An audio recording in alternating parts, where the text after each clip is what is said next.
Yo, what's good? Welcome to the Broken Clock Podcast. I am Jabari. Welcome back if you listen to my welcome video. And if this is your first time, thanks for tuning in. Right now, go like, subscribe, comment, tell me what you like, tell me what you don't like, tell me what you love, tell me what you hate. Critique. If there's anything you can help me with that you see, let me know. Um, I'm already producing my stuff. I'm in a different place. I got the fireplace back there going. Got the Marvin Gaye "I Want You" album right there, and a small canvas of Malcolm X and Muhammad Ali. I'm just trying stuff, man. This is none of this is permanent. Um, all my socials will be in the description of this video. Like I said, I'm not social media friendly, but I've had fun trying to figure out TikTok over the last couple days, and same with just working Twitter and Instagram in a different way I've never used before. It's definitely fun. I will say that, especially because I'm doing it for this, and I'm not doing it for myself necessarily. I'm doing it for the podcast, so it's a little different. It's a little more freer. You know what I mean? But yeah, I'm still figuring out how I want to do this, man. I don't know if I was gonna try to go live today, but I didn't know you had to have 50 subscribers to go live. I didn't know that. But I should be at 50 subscribers by tomorrow for sure. So I'll definitely be going live. Yeah, I still don't know if I want to do episodes because if I do episodes, I can't I want to record, almost every day. And I know I can't do 4 episodes a week. I know I can't do it like that, but I'll figure out a system. I'll figure out something because, like I said, I want to do movies. I want to review and deep dive movies and TV shows. And, I want to go back and watch old sports games. I got a lot of different things I want to do, so I got to find out how I'm gonna do it, how I'm gonna disperse it in a way. But yeah. Today, and I meant to say this on my welcome video too, and I should have just tweeted it, but I'm gonna learn. I'm gonna talk about Task. I'm gonna talk about the Task finale, but I'm gonna talk about Task at the end. Um, yeah, I thought about talking about it at the beginning, but I just watched the Falcons game, and I want to talk about that first. And I'm gonna talk about Task at the end, but obviously I'll be spoiling the show. I'll be spoiling the episode. I'll be spoiling the show. There are people out there that go on to people's YouTubes and podcasts where they know they're reviewing a TV show or a movie that they haven't seen yet. They'll click it, listen to it or watch it, and complain about spoilers. There are people out there who do that. I've heard people complain about that before. I thought it was fake at first, like bots. But no, people really complain about stuff like that. I don't understand that. I will be spoiling it. I will tell you every twist and turn, who set up who, whatever. Okay, so, but I'm gonna do it at the end. I'm gonna talk about the gangster week of the NFL, the gangster NFL week. The reason I call it a gangster week is because I think this is the last gangster week too. A gangster week of the NFL is I'm gonna make you sit down from 9 a.m. till midnight watching football, which I did today. And if you're following football and if you're doing something I'm doing where you want to talk about it in depthly, you gotta watch everything. And you have to sit down from 9:30 a.m. till midnight, and I call the NFL gangsters for that. Okay, they took Christmas from the NBA, gangsters. This was a gangster week for the NFL. I think this was the last early game of the year, so there's no more gangster weeks until we get to Christmas, which is just hilarious that the NFL just took Christmas from the NBA. But first, I'm gonna talk about the Falcons Niners game. I missed most of the first half. I was driving somewhere. I missed a lot of the first half. I'll say this, man. The Falcons are good, but they're gonna be shaky all year. I just think that's who the Falcons are, man. The Falcons have always been like that, even at their best. Even the year they went to the Super Bowl, they were 11-5. You know what I mean? They're just shaky. You know what I mean? But I do think that defense is legit. I do. I think that defense is legit. Jeff Olbrich is getting a lot of buzz, man. He's looking really good out there, man. Um, but the Falcons are just shaky. You know what I mean? They end up losing this game, obviously. The Niners, if Kittle's gonna come back and look like that, how he did today, just physical, and McCaffrey's gonna look like that, the Niners are gonna be tough. Because I think Brian Robinson Jr. was a sneaky good trade, man. I think he's big, he's physical. I think you're gonna see him get the ball more and more. You know what I mean? I'm not a fantasy guy, you know what I mean, but I gamble a little bit. I would definitely be putting stuff on him, man. I would definitely put money on him. If I was in fantasy, I would pick him up, man, because I think he's gonna get a lot more carries, man. I think you're gonna see him get. I think you're gonna see him have games where he has more carries than McCaffrey. You know what I mean? Especially because they like to use McCaffrey as a receiver. So yeah, I think the Niners ended up pulling out 20-10. I believe the score was. I didn't put the score down. If y'all see me looking down, it's because I have my notes right here. I'm producing. This is a podcast. Okay. Yeah, but I think the Falcons are fine. I think they'll go 10-7, 11-6, but you know, so I'll go back to the London game. I'll start from the London game and go from the 1 o'clock game to the 4 o'clock game. Gangster week. And so doing the podcast, I have to watch the London game, especially because this game, you had the Jags and the Rams. Both teams was 4-2. Not a super important game. They're not divisional opponents, but I was like, okay, these are not, usually the overseas games. I would say the last couple of years they've been doing better with the overseas games, but usually they're terrible and not worth watching. And this was pretty much the same. The Jags did not look good. There was a 4th and 7, I believe, late in the first half where Trevor Lawrence, 4th and 7, and Trevor Lawrence, it looked like he scrambled from the blind eye, but it looked like a design run. 4th and 7 in the rain in London against the rain. That was just a terrible call. That was like terrible. And yeah, I just didn't think the Jags look good. And Matthew Stafford had 5 TDs and a great passer rate. I don't remember exactly what the number was, but I don't really know how much. I don't know if the Rams are that legit after that. I don't know. And I don't think the Jags are that bad. But I don't think the Jags are that good either. But I don't think they're that bad. But my problem, the thing I really need to talk about is this Travis Hunter thing, man. Like, it's bothering me because I really like Travis Hunter. And I think it was a bad pick from the Jags. Not necessarily because they picked Travis Hunter. It's because of how they got him. That Jags trade was in the draft. They traded the 5th pick, a 2nd rounder, and a 5th rounder, and next year's 1st round pick to the Browns to move up 3 spots to draft a guy who you're going to play at receiver pretty much as a gadget dude.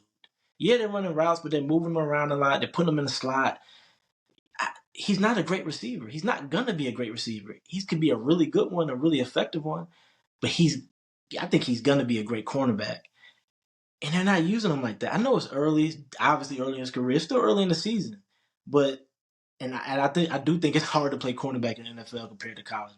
That's probably one of the most difficult transitions is going from DB in college to DB in the NFL. I think it's a huge difference. I just don't understand why they play. He had 0 defensive snaps in the first half. What is that? But he had 8 catches for over 100 yards. So it's gonna look good, but I just don't think it's worth it. You know what I mean? It's just not worth it, man. You could go look at the greatest wide receivers and the greatest running backs of all time and combine their rings. Other than Jerry Rice and Emmitt Smith, is none. It's almost none. Because it's not worth it. Even if you're great, even if you're dominant, it's not worth driving a wide receiver or running back in the first round. Let alone lately we've been seeing these dudes go top 5. You know what I mean? Like, Philly drafted Devontae Smith top 10.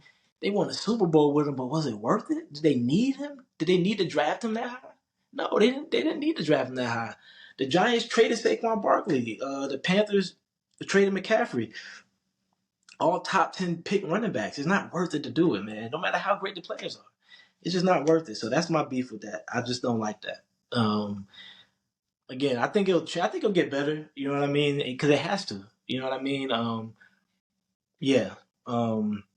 Moving on. The 1 p.m. slate. You know what? I need to go put my Panthers hat on. I said I was a Carolina Panthers fan in my welcome video. Let me see.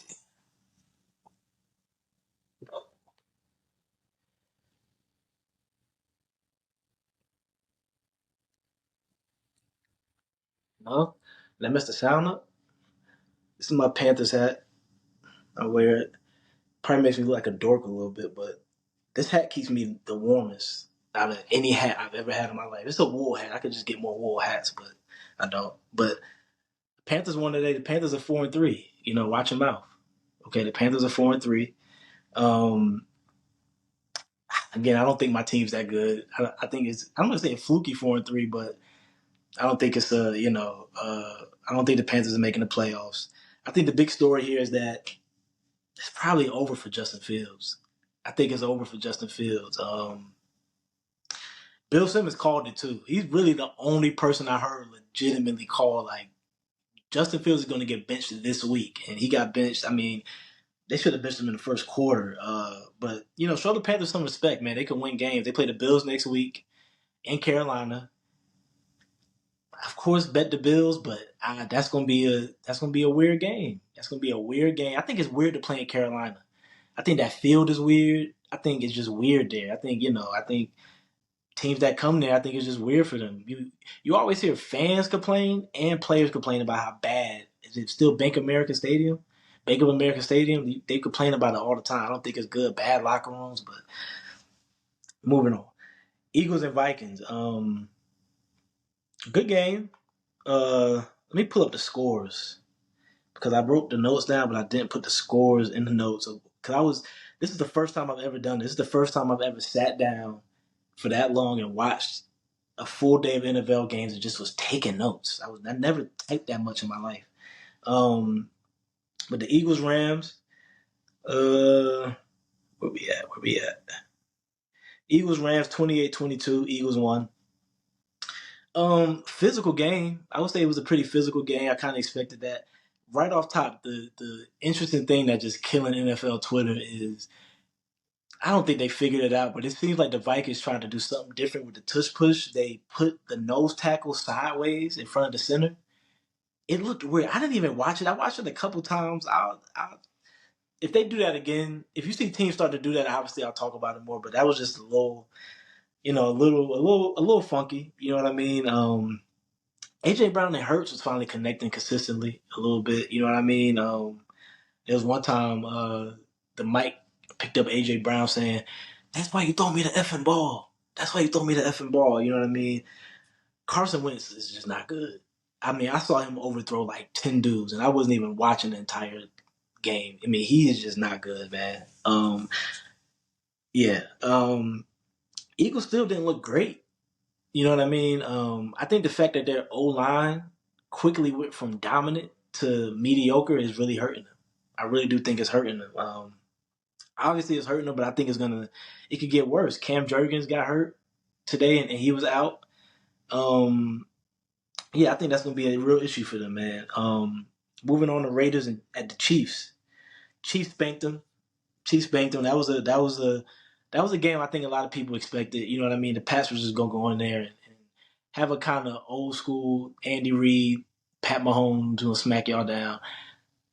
The Raiders, man. Again, back to what I was saying about drafting a running back high or a skill position player high, Ashton Genty. Even if he's gonna be the greatest running back ever, he's not worth it. He's not worth it, especially like Pete Carroll is 73 years old. Why is he coaching a team with a running back who was just drafted behind a bad offensive line? It's just bad. I thought they would be a little better because of Chip Kelly being there. I think Chip Kelly is a good offensive mind, but Pete Carroll's 73 years old, man. Do y'all know 73-year-olds? Do y'all know? Would y'all trust him to coach your team or to run a business or no? Like it's, you know what I mean? He's too old. You know what I'm saying?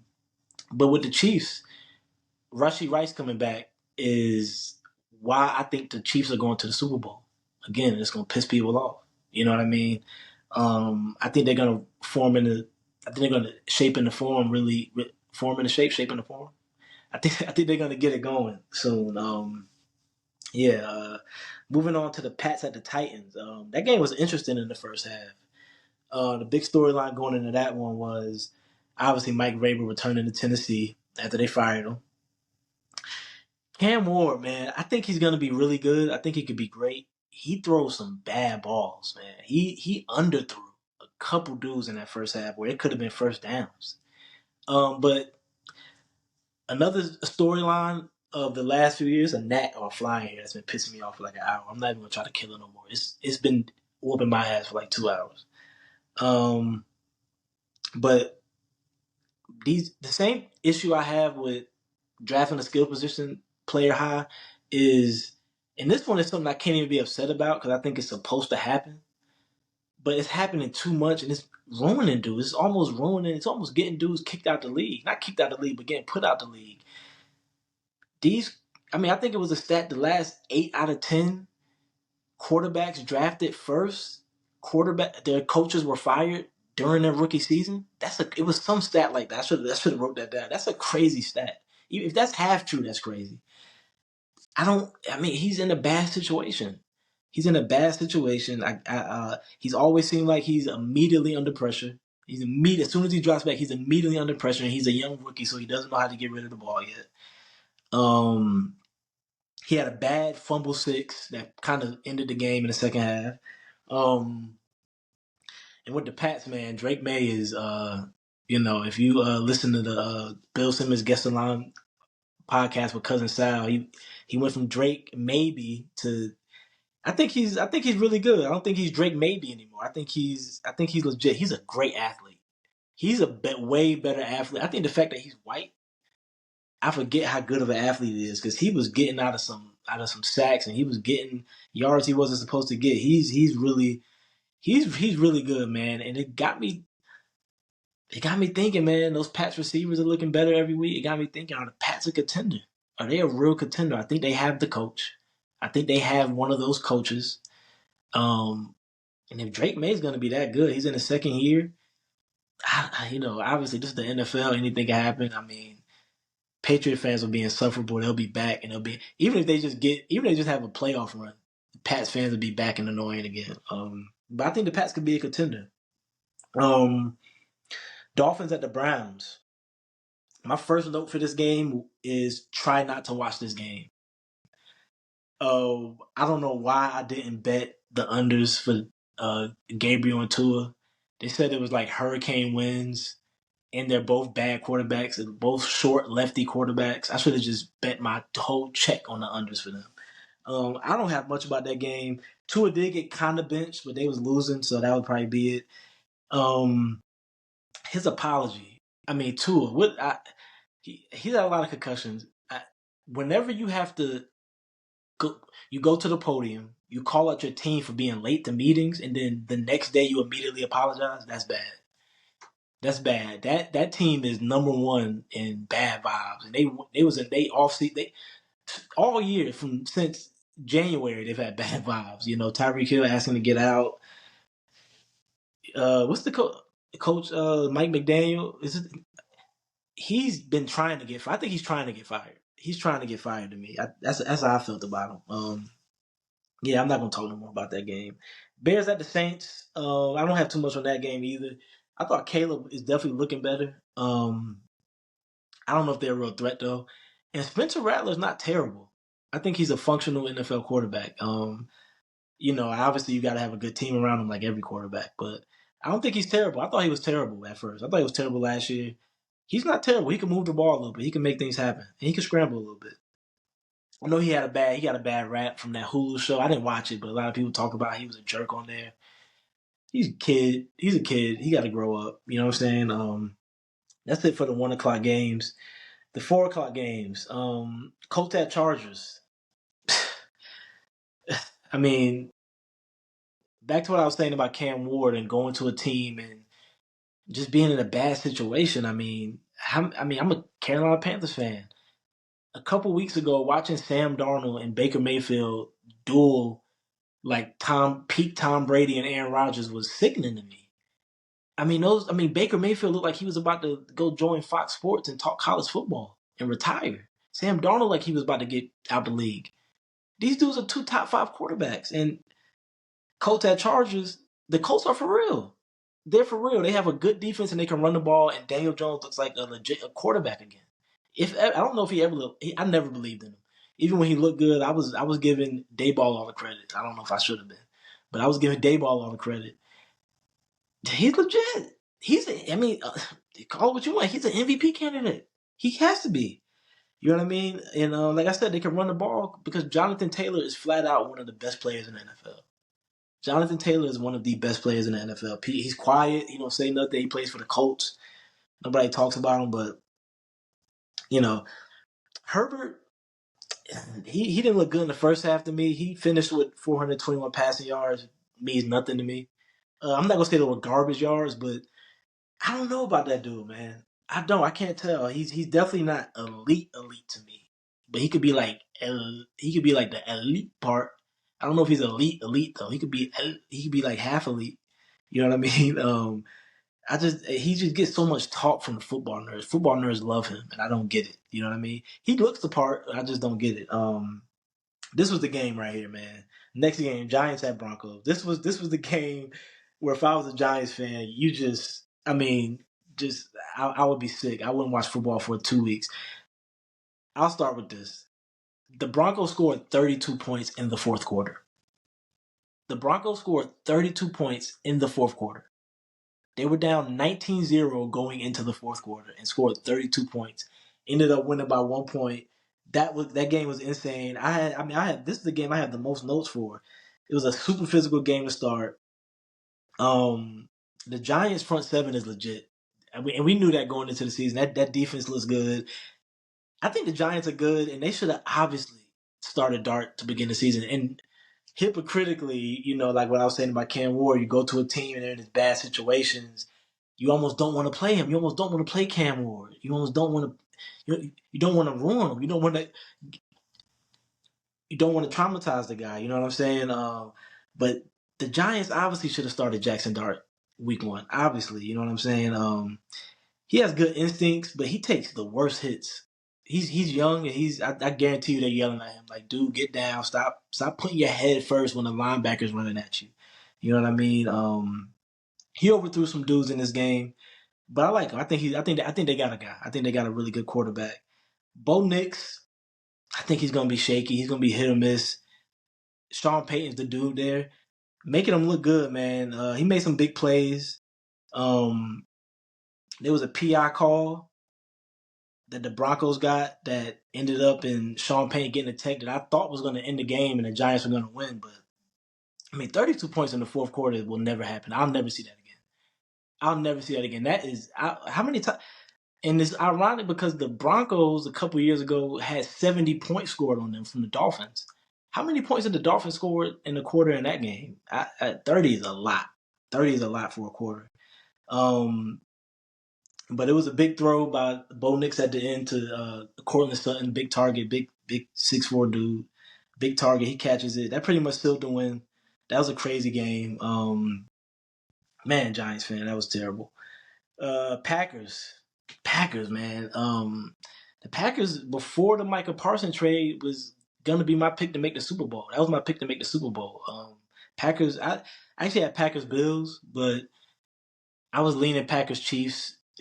Probably like that Sunday when week one started. They just a little underwhelming.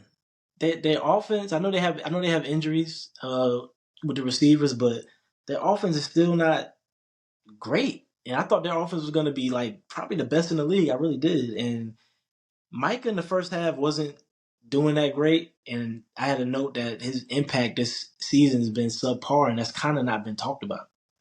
How Micah really wasn't doing that good. And then the second half, he turned it on. He had 2 sacks, 9 QB pressures. You know what I mean? And it's still early in the season. But I definitely thought their offense would be 30 points a game. Every game they putting up 30 points. They can run the ball, so I think they'll be good. And I think their defense, that pass rush is going to be legit with Micah, I think. But Josh Jacobs had three games in a row with 2 touchdowns. That's for real. That's the guy who I thought was done 2 years ago. I thought he was done. I thought the Raiders got rid of him smartly, and he's obviously proven both of us wrong. Cowboys at the Commanders. Commanders at the Cowboys. I'm sorry.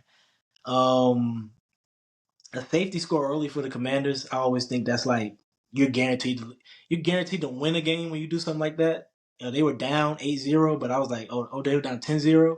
I was like, oh, they're good. A safety in the beginning of the game, I think that's just bad luck. I thought that was typical Cowboys. Dak, man, he's a machine. He really is a machine, man. I think Dak gets a lot of crap that he shouldn't get.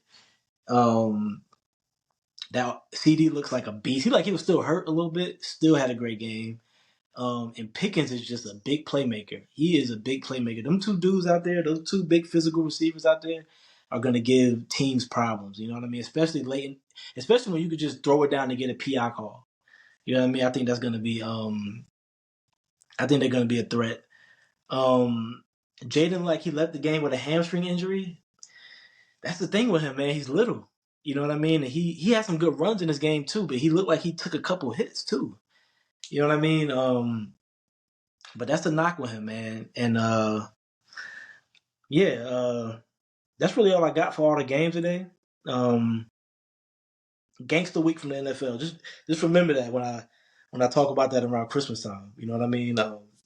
Excuse me. The gangster NFL, man. Roger Goodell, one of the biggest gangsters in sports, man, in sports history. He does what they do whatever they want, man. Yeah, that'd be it for my NFL talk. Appreciate y'all tuning in this episode, man. I'm learning. I'm getting a rhythm, learning how to talk. I'll take this Panthers hat off. Got me sweating a little bit. I'm learning. Getting in a little bit of a rhythm. I'm gonna figure out this system of how I want to release the episode and how I want to prioritize stuff and organize stuff. But that was week 7 of the NFL. NBA starts Tuesday. I cannot wait. I cannot wait to watch the NBA, man. I cannot wait. It's so much to talk about. I tweeted my top 10 power rankings going into the season. I can't wait to talk about that, man. I can't wait. So much to talk about. The diehard Celtic fan, if you don't know. If you're a Knicks fan, I don't want to say nothing too crazy, but I'm not really fond of y'all. And I'm gonna talk about the Starting Five show too. I don't want to do it on here. I'm not gonna do it here. I'll do it when I talk NBA. But that show was definitely better than last year's, and I kind of knew that when I saw they had James Harden and Kevin Durant on there. I was like, we're gonna get some good content. Task. Task on HBO. Task, this was the season finale. Series finale was supposed to be because it was marketed as they was coming out. This is gonna be a limited series. It has Mark Ruffalo, starring Mark Ruffalo, the Hulk. If you guys don't know, the Hulk from the Avengers movies. 7 episodes is gonna be a limited series, and then halfway through, they're like, "Oh, we might do a season 2." They're gonna do a season 2. Show is really good. This show, Task on HBO, is really similar to another HBO show, True Detective. I don't know if you guys have ever watched it. I've only ever watched the first season, which is crazy because the first season of True Detective was phenomenal. It was phenomenal, but the thing with that show is they've done like 4 or 5 seasons, and they're supposed to be bringing it back soon. But every season was a different cast. It was a different story they were trying to tell. The first season was Woody Harrelson and Matthew McConaughey.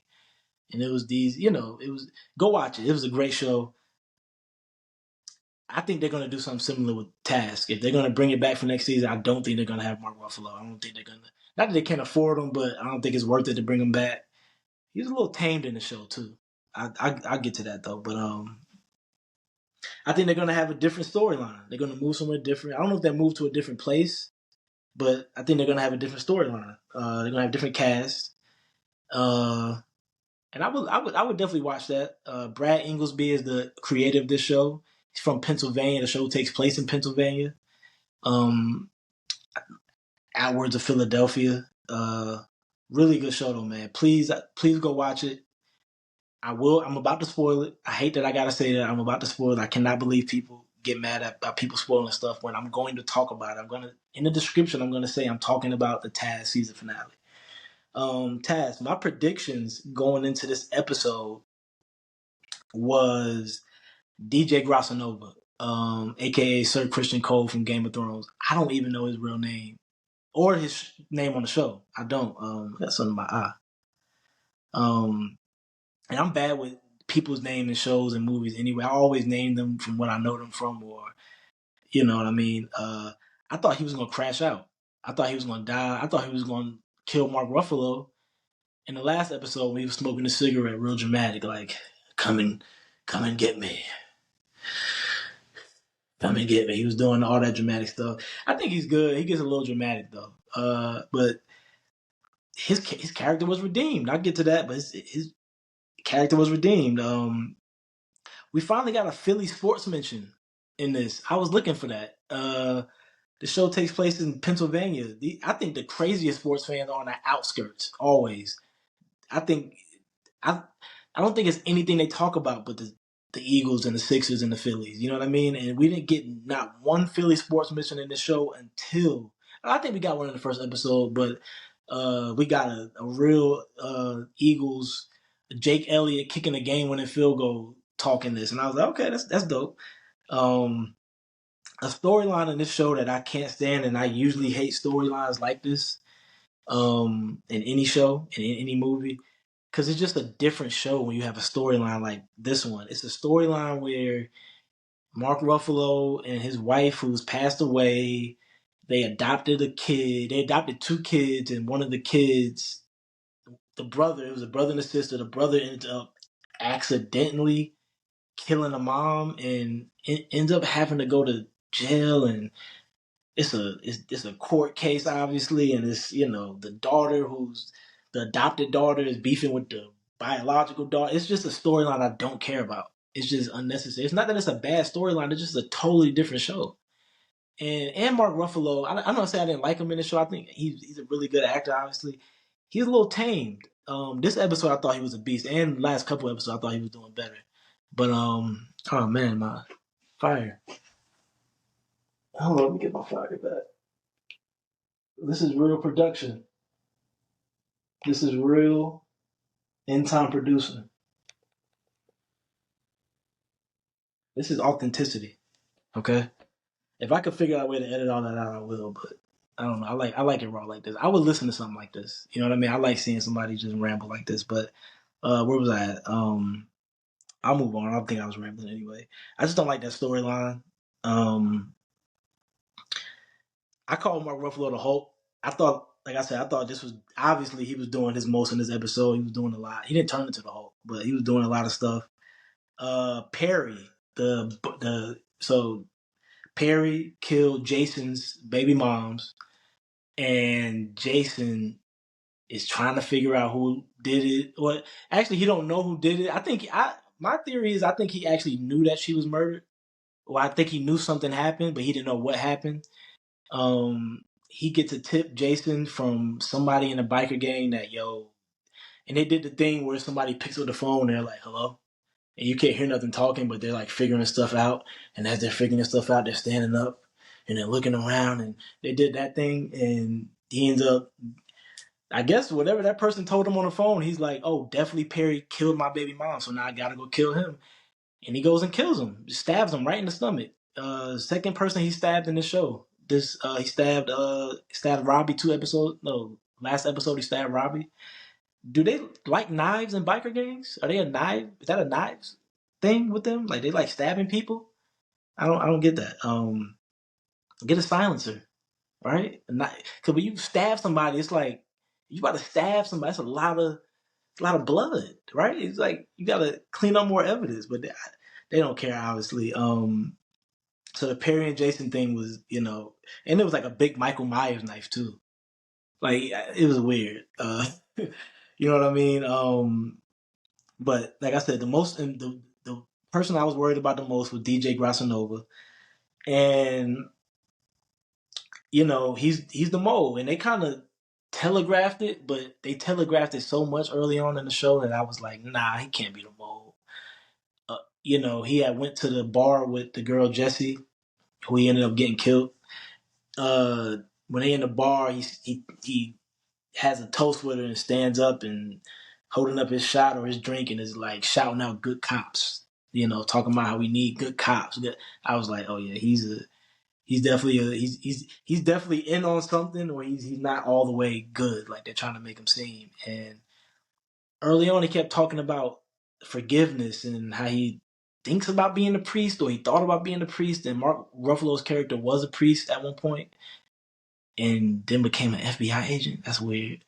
But yeah, DJ Grassanova is the mole, and he ends up getting, he's the mole, and he ends up getting Jesse killed, and he ends up feeling guilty about it. It ends up messing him up to the point where he's obviously thinking about just crashing the whole mole ring that's going on in that whole department, I guess. You know what I mean? Because he's not actually a Fed. He's like a one of those cops that get hired by the Fed to work with the Feds for whatever reason. But um, he's feeling guilty, so he wants to confess. He's a drug dealing mole cop, and he wants to confess. That's a death certificate. You know what I mean? So immediately when they find out that he's thinking, or they see he's about to break, because he was obviously going to crash out. I thought he was going to crash out the other way and go just. I thought but he ended up trying to redeem himself, but he wants to confess.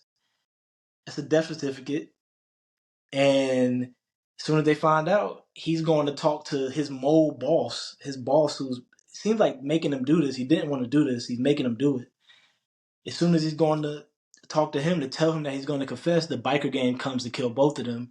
He ends up making it out, ends up killing the biker gang guy. The biker gang guy ends up killing his mole boss. But he still gets shot.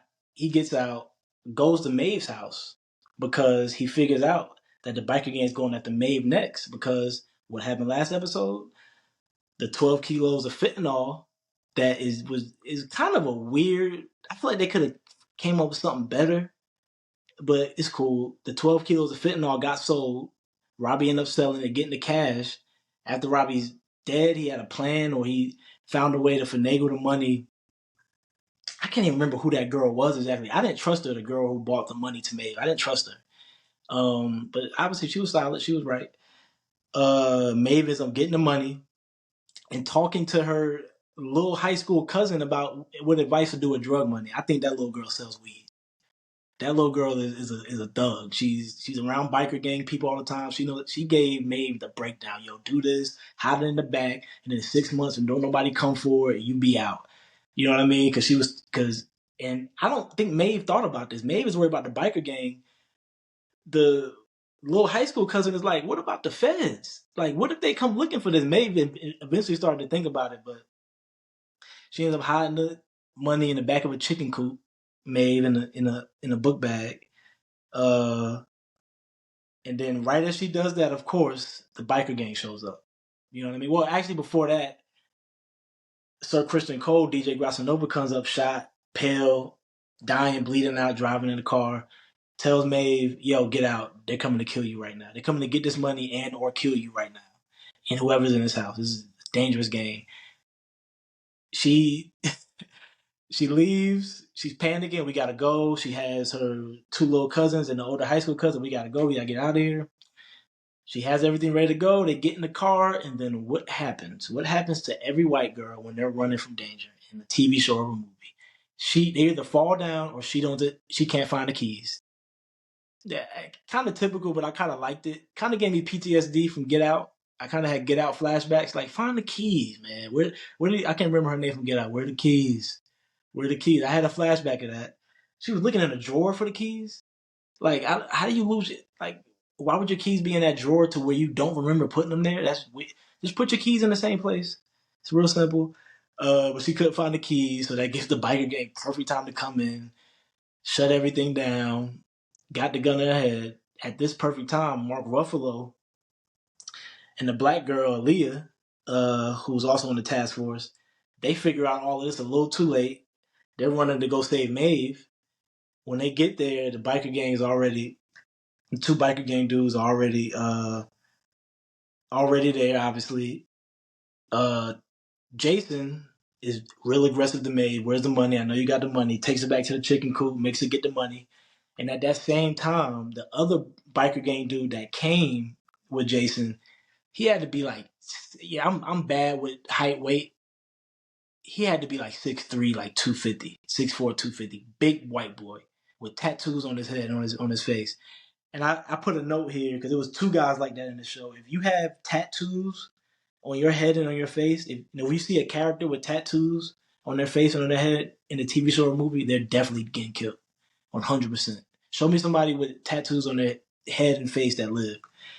But this big 6'3" dude gets Aaliyah, the FBI agent on the task force. Aaliyah or Leia, I don't want to get her name wrong. She had to be. She has to be 5'2", 5'3", 5'4". I don't. I can't get the weight right. Super small. This guy has her in the. Is this a full Nelson? He has her choked up. She's dying out. She can't breathe. Her eyes are closing. Obviously, she gets out of it, right? It's a TV show, but Jesus Christ, that is almost impossible. That I mean, he had her. He had her. She's moving him around. She's walking with him. That is impossible, bro. That like, come on. I mean, how? I mean, that is just weird. She ends up getting out of it. Um, the little high school cousin girl ends up sneaking out, going outside. DJ Grossanova, who's on his whiff's end, they end up doing something. I was like, I'd go back and watch that. I don't know how she did that. I guess she went out there, and her and DJ Grossanova did some plan where DJ Grossanova was hiding in the back seat. She's like hiding in the front seat. So when everybody comes back out, the biker gang guy, Jason with Maeve, and then Mark Ruffalo and Alea, they're all looking for Alea and Mark Ruffalo are looking for Maeve and Jason. While everybody's looking, you know, DJ Grassanova's packed out in the car, you know what I mean? And he ended up popping Jason as Jason was probably about to kill Maeve. That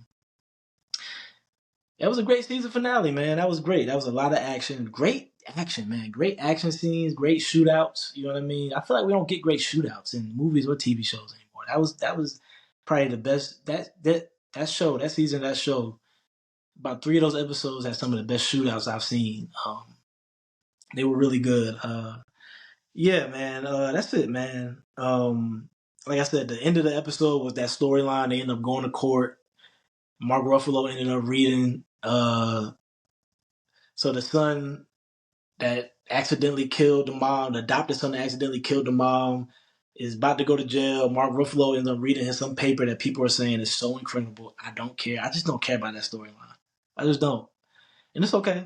You know what I mean? I get it. I get why that has to be in there, but it just wasn't for me. One thing I forgot to talk about real quick: the Sammy, the little boy that got kidnapped twice. I think he got kidnapped twice. I don't think he wanted to go with Mark Ruffalo. I don't. He gets kidnapped by Robbie, and then once Robbie gets dead, and then the kid is in custody with the FBI, Mark Ruffalo takes him. I mean, that kid's already traumatized, and that entire family is traumatized. You're bringing that kid into a traumatized family, and then then at the end of the episode, he gets adopted again. I mean, that kid is gonna have super social issues. He's gonna be super. That's one of the most traumatized kids I've seen in a long time in the show or in a movie. That kid is you know, Simple Sammy is what Bill Simmons called him. I mean, he's gonna have a therapist for sure. He is going through it. You know what I mean? He went through it, man. That's it, man. That's all I got. It's 1:30 in the morning, East Coast time. I'm tired. I've been up all day watching stuff. This was episode 1. I'm pretty sure this was choppy. I'm pretty sure I'll go back and listen and think I sounded like a bumbling idiot. I probably messed up a lot of things, but I'm rolling, man. This is definitely fun to do. I'll probably definitely record something tomorrow when I get home from work. 2 Monday night Gangster Week from the NFL. So I mentioned all the games they have today. Tomorrow, Gangster Week for the NFL from 9 o'clock in the morning to midnight. You're watching football, and then Monday night, 2 games, one at 7, and then at 10 p.m. Eastern time, the Texans at the Seahawks. That game's not going off till 1 in the morning. They don't care. They know you're gonna watch it. Gangster Week for the NFL, man.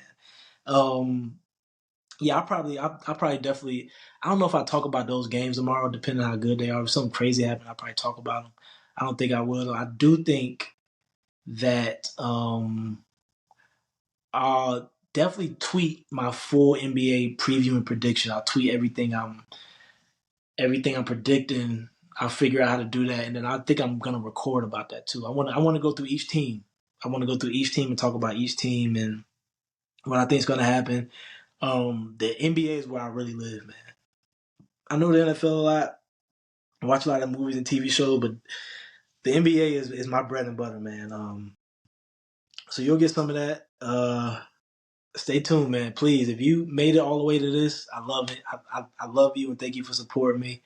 If you new, I'm learning, man. I'm learning. I'm doing real production, man. Like, you know, I don't know, man. This is definitely fun, though, man. This is definitely fun. I love this, and I love y'all, man. Appreciate it, man. Peace.